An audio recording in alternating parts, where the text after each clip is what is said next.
Here comes the, y'all don't really want it like that. Yeah. Here comes the, no. Here comes the, oh. Here comes the, y'all don't really want it like that. G'day folks, welcome to this week's Brothers Weekly Wrap, proudly brought to you by ASN Cairns for all your supplement needs. On the weekend, the Cairns District Rugby League round 4, we headed up the hill to Mareeba to take on the Gladiators. They got off to a great start, our Colts side running a pretty convincing 70 points to 16 victors. A side that contained a large number of our under-17s players as well, with a couple of new players to the club, Helam Lukey and Hamiso Tabaui-Fidow, really acquitting themselves well, and young Sterling Addo continuing his really strong vein of form. The 17s really were a couple of the best players on the paddock on the day, and I thought Tom Spark, another one of our 17s stepping up, also had a pretty solid outing as well. So congratulations to those guys. With the game itself, they probably run away with it a little bit early over a previously undefeated Mareeba side, and a number of players all grabbing doubles. Billy Flynn scoring 2 back from his Northern Pride duties. The game was certainly over by half-time before the boys quite pleasingly kicked on with the job in the second half in a 12-3 rout. Tries were fairly evenly shared too, with Big Darius Fidow grabbing a double, as did Billy Flynn and Hamiso on his Colts debut. Moving into the reserve grade clash, it was a pretty tit-for-tat sort of encounter, fairly even as we went through the early stages, but in the last 20 minutes when the game was there to be won, Mareeba were just too strong, scoring a couple of unanswered tries to run out eventual 34 points to 16 victors.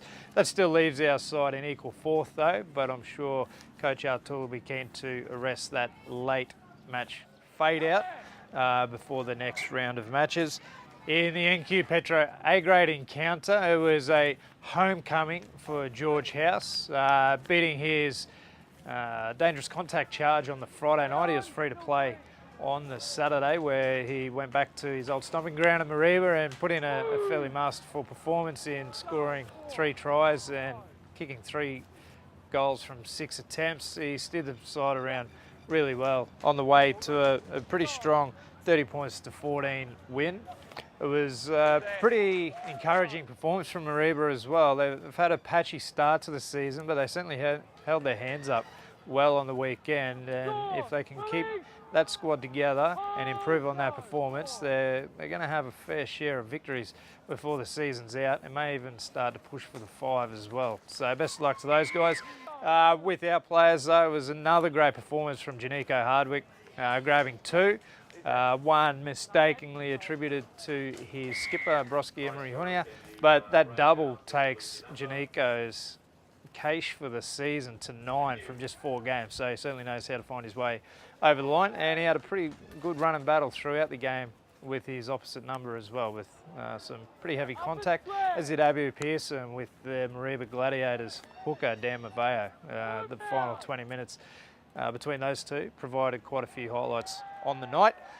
Turning our attention to this week, the CDRL rounds are suspended for a week as the Cairns representative side heads south to take on Townsville and Mackay in Townsville in the redeemed Foley Shield competition. A couple of further representative honours up for grabs, with the Northern Marlins being selected from that squad before they travel away to the state championships, where potential Queensland Rangers jerseys will be up for grabs. Following the Foley Shield, where we're going to be represented in that side by George House, Corey Child and Janico Hardwick, we'll see the club travel over to Yarrabah to take on the reigning premiers, Yarrabah Seahawks, in what is always a really difficult road trip over the hill to Jalara Oval. Fingers crossed we come through the Foley Shield unscathed and all of those niggles subside, and we can take the paddock at full strength against what will be a really formidable Seahawks opposition. Until next week, go the fish.